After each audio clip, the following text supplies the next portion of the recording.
இன்றைக்கு ஆண்டவர் எல்லாரையும் ஏற்றுக்கொள்கிறார் என்றால் நாம் யாரையாவது ஒதுக்கினால் இந்த திருக்காட்சி விழாவினால் பயனில்லாமல் போய்விடும். யாரையாவது நீங்கள் ஒதுக்கி விடுகிறீர்களா? நிலத்தை பார்த்து, அழகை பார்த்து, உயரத்தை பார்த்து, படிப்பை பார்த்து யாரையும் ஒதுக்காதீர்கள். நான் அடிக்கடி சொல்லுகின்ற ஒரு செய்தி, there are no xerox copies, carbon copies in God's creation. Each one is unique, unrepeatable. கடவுளுடைய படைப்பில xerox காப்பிகள் கிடையாது. உன்னுடைய தனித்துவம் உனக்கு உண்டு. கடவுள் உன்னை அன்பு செய்கிறார். பிரியமானவர்களே, அதை நாம் உணர்ந்தால் எல்லாரையும் ஏற்றுக்கொள்ள வேண்டும்.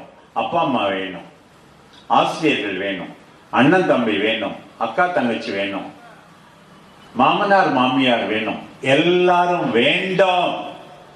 அதுதான் கிறிஸ்துமஸ் விழா. யாரையும் ஒதுக்கினால் அது கிறிஸ்துமஸ்